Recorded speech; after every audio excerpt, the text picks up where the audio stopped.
Match ke-18 kembali lagi mempertemukan Persipura Jayapura dengan Persela Lamongan yang akan bermain pada hari Kamis tanggal 6 Januari, bermain pada pukul 15.15 waktu Indonesia bagian Barat dan akan bermain di Stadion Kapten Iwayan Cipta Gianyar, Bali. Seperti biasa, saya akan mempreview terlebih dahulu data yang dimiliki dari Persipura dan Persela Lamongan, dan saya akan memprediksi skor berdasarkan dari data, bukan dari insting, feeling, atau saya pendukung dari Persipura, Persela Lamongan, tapi di sini saya netral. Dan yang kedua, bahwa kalian jangan skip video ini hingga akhir. Karena apa? Karena nanti kalian harus tahu kesimpulan prediksi skornya ini, kenapa hasilnya tim ini lebih diunggulkan. Jadi kalian jangan skip video ini hingga akhir, dan tentunya saya akan memberikan informasi berdasarkan data yang dimiliki oleh Persipura dan Persela Lamongan. Dan yang ketiga, sepak bola tidak ada yang bisa diprediksi, dan di sini saya hanya memprediksi berdasarkan dari data yang bersifat fakta dan real. Jadi itu aja, langsung kita menyimpulkan untuk kedua tim ini bagaimana. Persipura sekarang berada di peringkat ke-17 dari 17 pertandingan, berhasil memperoleh 13 poin, dan Persela Lamongan di peringkat ke-16 dengan 14 poin ya, peroleh 14 poin. Artinya apa? Bahwa kedua tim ini sama-sama masih berstatus di segmen papan bawah Liga Indonesia, dan tentunya ini dua tim sama-sama masih di zona degradasi ya.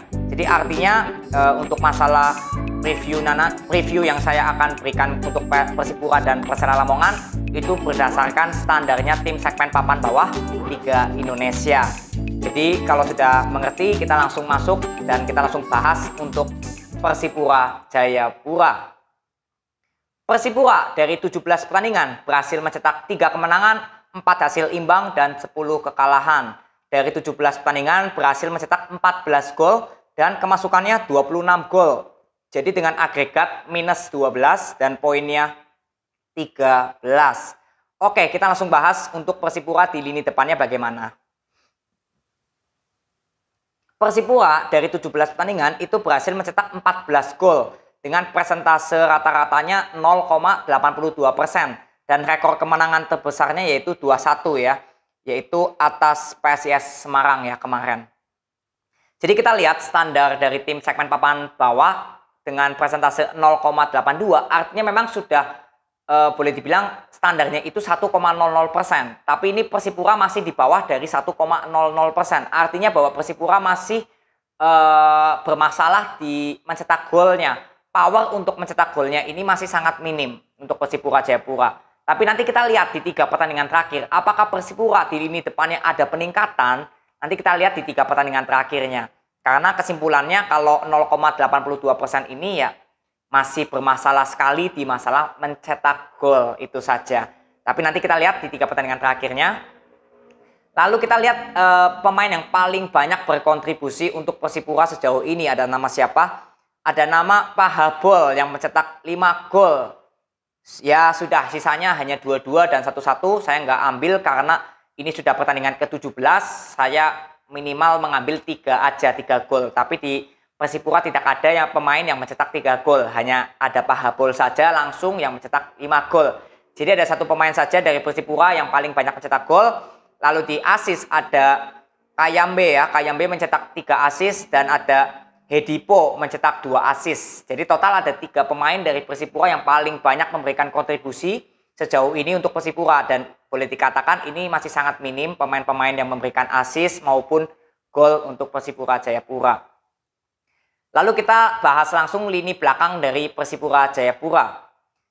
Persipura Jayapura dari 17 pertandingan itu kemasukan 26 gol ya, dengan persentase 1,53%, dan rekor kekalahannya yaitu 0-3 saat lawan Persib Bandung.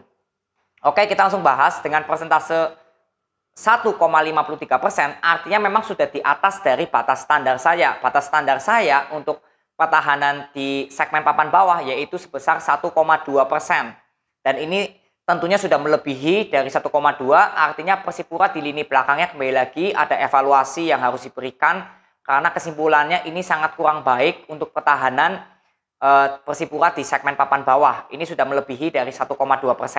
Tapi nanti kita lihat habis ini 3 pertandingan terakhir apakah lini belakang Persipura ada peningkatan dan lini depannya Persipura juga apakah ada peningkatan. Ayo kita sama-sama bahas Persipura di 3 pertandingan terakhir. Persipura kemarin menang 2-1 atas PSIS Semarang, lalu imbang atas PSS Sleman 1 sama, dan sebelumnya lagi kalah 0-2 atas Bayangkara. Jadi dari 3 pertandingan terakhir, Persipura berhasil mencetak 1 kemenangan, 1 hasil imbang, dan 1 kekalahan. Dari 3 pertandingan terakhir, berhasil mencetak 3 gol dengan persentase 1,00% dan kemasukan 4 dengan persentase 1,33%. Oke, jadi kita langsung bandingkan 3 match terakhir dengan match keseluruhannya Persipura, bahwa lini depannya hanya berhasil mencetak 3 gol dalam 3 pertandingan terakhir. Artinya apa? Bahwa Persipura kembali lagi memang ada peningkatan untuk masalah lini depannya, tapi boleh dibilang tidak terlalu signifikan banget ya kenaikannya. Tapi di sini kesimpulannya bahwa lini depan Persipura kembali lagi masih bergulit di masalah mencetak gol. Power mencetak golnya ini masih sangat minim. Ya, ini masih sangat minim. Tapi kembali lagi kita akan lihat nanti Persipura ke depannya bagaimana. Karena ini saya membacakan sesuai dari data. Saya nggak bisa memberikan komentar apapun di luar dari data ya. Intinya dari data ini Persipura di lini depannya atau pemain yang mencetak gol masih sangat minim. Baik dari 17 pertandingan secara keseluruhan, baik dari 3 pertandingan terakhir. Dan untuk Persipura di lini belakangnya dari 3 pertandingan kemasukan 4 dengan persentase 1,33%. Artinya apa? Bahwa lini belakang dari Persipura itu sama seperti 17 pertandingan secara keseluruhan tadi. Tidak ada peningkatan dan tidak ada penurunan. Jadi intinya lini belakang Persipura masih sedikit kurang baik. Ya, jadi kesimpulannya keseluruhannya untuk Persipura, walaupun ini di tim segmen papan bawah ya statusnya ya sekarang, ya kesimpulannya di lini depannya masih sedikit bermasalah untuk power mencetak gol, dan di lini belakangnya Persipura kembali lagi dengan data kita bandingkan ya dari 17 pertandingan dan 3 pertandingan terakhir, tidak ada peningkatan dan penurunan, masih tetap kurang baik untuk pertahanan Persipura Jayapura itu. Setelah itu kita langsung bahas untuk Persela Lamongan yang nanti sebagai boleh dibilang sebagai tim tamu ya dari Persipura Jayapura walaupun bermainnya netral. Oke, kita langsung bahas Persela Lamongan. Persela Lamongan dari 17 pertandingan berhasil mencetak 3 kemenangan, 5 hasil imbang dan 9 kekalahan. Dari 16 pertandingan terakhir berhasil mencetak 14 gol dan kemasukan 26. Jadi agregat golnya minus 12 dan poinnya 14. Oke, kita langsung bahas untuk lini depan dari Persela Lamongan. Persela Lamongan dari 17 pertandingan itu berhasil mencetak 14 gol ya. Sama seperti Persipura Jayapura juga dengan persentase 0,82% dan rekor kemenangan terbesarnya yaitu 1-0 ya atas Persipura Jayapura nih. Ada juga yang lainnya tapi saya ambil yang paling populer aja. Ini justru menangnya atas Persipura Jayapura. Cukup menarik. Dan kita langsung bahas lini depan dari Persela Lamongan. Seperti Persipura juga bahwa Persela Lamongan masih di bawah dari standar lini depan ya. 1,00% standarnya, dan di sini Persela Lamongan masih di bawah dari 1,00%, artinya masih bermasalah di masalah mencetak gol. Power mencetak golnya ini masih sangat minim. Dan kita lihat juga pemain yang paling banyak berkontribusi untuk Persela Lamongan itu ada nama Ivan Carlos yang mencetak 4 gol, lalu ada Abioso mencetak 3 gol, lalu ada Jabar Zarza mencetak 3 gol. Jadi ada 3 pemain dari top skor Persela Lamongan. Lalu kita lihat top asisnya ada nama Hermawan yang memberikan 2 asis. Jadi hanya ada 4 nama saja dari Persela Lamongan yang paling banyak memberikan kontribusi sejauh ini untuk timnya. Kita langsung bahas lini belakang dari Persela Lamongan. Persela Lamongan dari 17 pertandingan secara keseluruhan itu kemasukan 26 gol. Sama kembali seperti Persipura Jayapura dengan persentase 1,53%. Dan kekalahan terbesarnya yaitu 0-3 dari Arema Malang. Jadi kesimpulannya dengan persentase 1,53% artinya Persela Lamongan kembali lagi di lini belakangnya sudah di atas dari batas standar saya yang berikan yaitu 1,20%. Artinya lini belakang dari Persela Lamongan masih sangat kurang baik untuk di lini pertahanannya ya. Jadi kita lihat di 3 pertandingan terakhir apakah di lini depannya ada peningkatan dan di lini belakangnya juga ada peningkatan. Kita lihat 3 pertandingan terakhir Persela Lamongan. Persela Lamongan kemarin imbang 1-1 atas PSS Sleman, lalu sebelumnya lagi kalah 2-0 dari Bayangkara, lalu sebelumnya lagi imbang atas PSM 1-1. Jadi dari 3 pertandingan terakhir Persela Lamongan belum pernah menang, hanya memperoleh 2 hasil imbang dan 1 kekalahan. Dari 3 pertandingan terakhir berhasil mencetak 2 gol dengan persentase 0,66% dan kemasukan 4 dengan persentase 1,33%. Oke. Kita langsung bandingkan bahwa Persela Lamongan di 3 pertandingan terakhir, baik lini depan dan lini belakangnya sama-sama belum ada peningkatan dan juga tidak ada penurunan ya. Ini sudah bagus, tapi tidak ada peningkatan. Jadi kesimpulannya untuk lini depan Persela Lamongan masih saja bergulit di masalah mencetak gol, dan lini belakangnya untuk Persela Lamongan kembali lagi masih terlihat tidak ada peningkatan atau masih kurang baik untuk lini belakang dari Persela Lamongan. Ya. Itu data yang saya bisa berikan bahwa Persela Lamongan kesimpulannya keseluruhannya bahwa lini depannya masih bergulit di masalah mencetak gol dan lini belakangnya juga masih kurang cukup baik. Oke, jadi saya sudah menyimpulkan kedua tim baik Persipura dan Persela Lamongan berdasarkan dari data yang mereka miliki. Sekarang saatnya kita untuk menyimpulkan siapakah tim yang paling diunggulkan dari pertandingan besok ini sesuai dari data yang tadi saya sudah berikan kepada kalian semua. Langsung kita bahas dari data klasemen dulu. Jika Persipura sekarang berada di peringkat ke-17 dan Persela Lamongan di peringkat ke-16, artinya sama-sama masuk di segmen papan bawah, dan Persipura berhasil mencetak 13 poin dan Persela Lamongan 14 poin, hanya berbeda 1 poin ya. Jadi artinya dari data klasemen tetap seimbang, tidak ada perbedaan, sama-sama seimbang kesimpulannya. Lalu kita juga lihat lini depannya.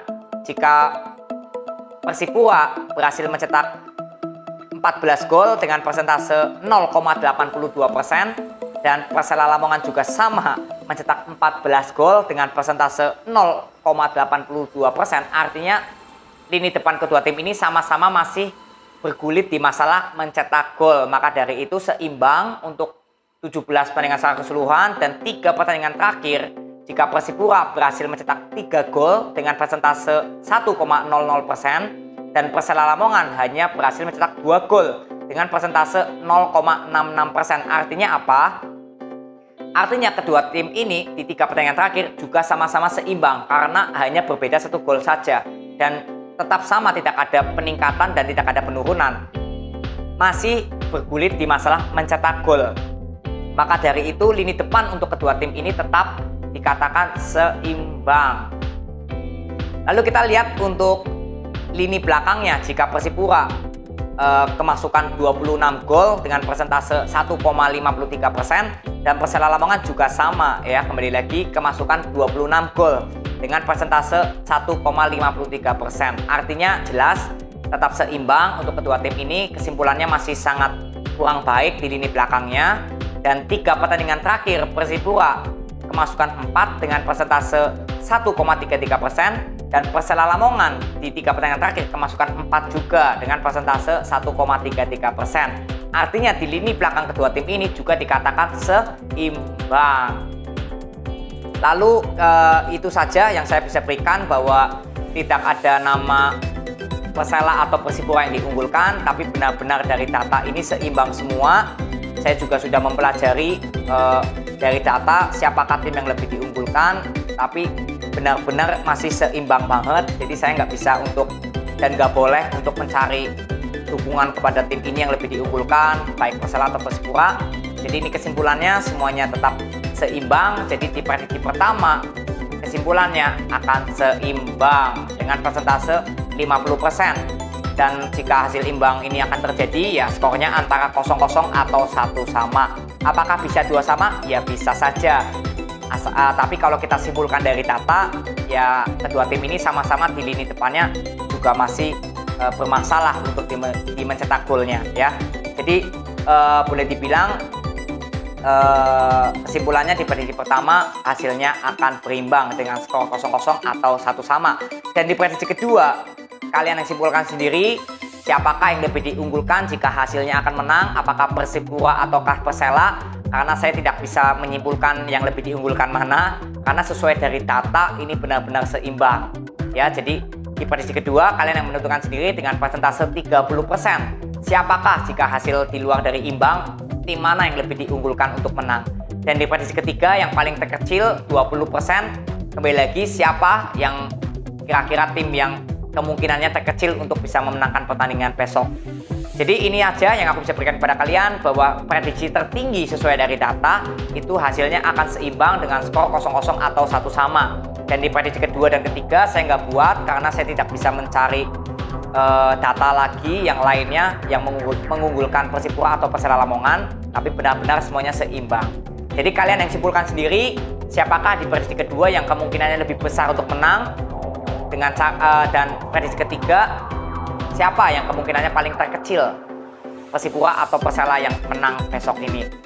Jadi kalian kembali lagi harus saya ingatkan bahwa sepak bola tidak ada yang bisa diprediksi, jadi ini belum fix benar, bisa saja Persipura menang, bisa saja Persela Lamongan menang, dan kalian harus bisa memprediksikan sendiri dengan cara nonton pertandingannya secara langsung, karena bagaimanapun juga nonton pertandingannya secara langsung itu lebih mudah untuk kalian menyimpulkan apakah benar sesuai data ini hasilnya akan seimbang, atau justru di luar dari data yang artinya Persipura dan Persela yang bisa memenangkan pertandingan besok ini.